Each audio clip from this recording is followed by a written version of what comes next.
The Suzuki Vitara used to be quite small, then it became the Grand Vitara and was quite big, and now, well, it's small again. And here it is.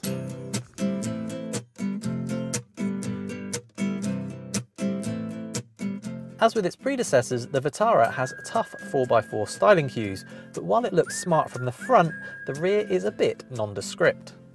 That's a bit of a shame because the Vitara is actually up against some reasonably stylish rivals such as the Vauxhall Mocha, Renault Captur and Nissan Juke, and compared with those this all just seems a bit bland. No such complaints here in the boot though. As you can see, it's baby buggy friendly, so it passes that test. At 375 litres, it's slightly bigger than the Nissan Jukes and slightly smaller than a Renault Capturs, and you get this adjustable boot floor to give you a flat loading lip, and also when you fold the rear seats, you get a completely flat load bay. I do have one complaint though, and that is that the boot isn't particularly easy to get closed. As you can see, you've got to get just the right amount of pressure.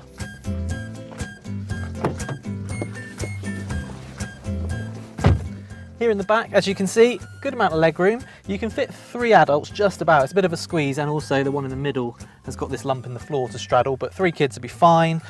You also get cup holders here in the doors, which is useful, and all models get electric windows in the back as well as in the front. It's also worth noting that the panoramic sunroof you get in top spec SZ5 models eats into rear headroom, so give it a miss if you're likely to carry tall adults.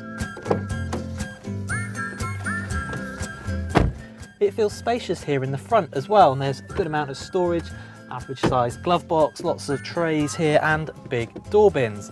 Plus there is plenty of adjustment in the steering wheel and the seats, so it's easy to find a good driving position. But man, are the plastics in here cheap, and I mean every single plastic you touch is so horrible and scratchy. Surely Suzuki can do better than this.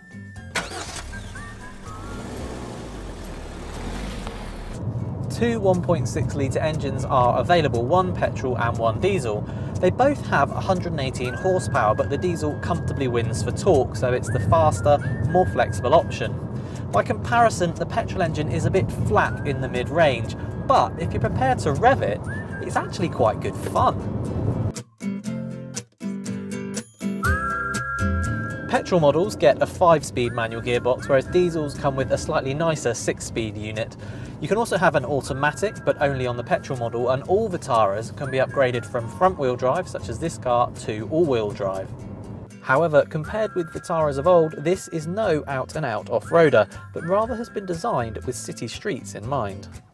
The ride is about where it should be for this kind of car, which is to say, not so firm that it's uncomfortable, but not so soft that the car wallows through corners. In fact, it's actually quite composed, it's quite impressive. The only letdown is the steering, which although fairly direct on initial turn-in, then becomes woolly and vague and lacks any kind of feel.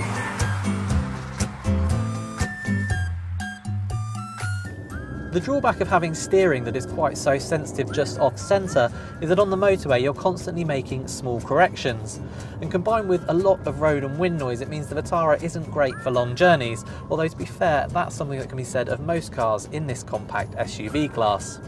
All models come with alloy wheels, aircon and cruise control, and the Vitara also scored top marks in crash tests, which is great news, particularly if you're going to be carting around kids.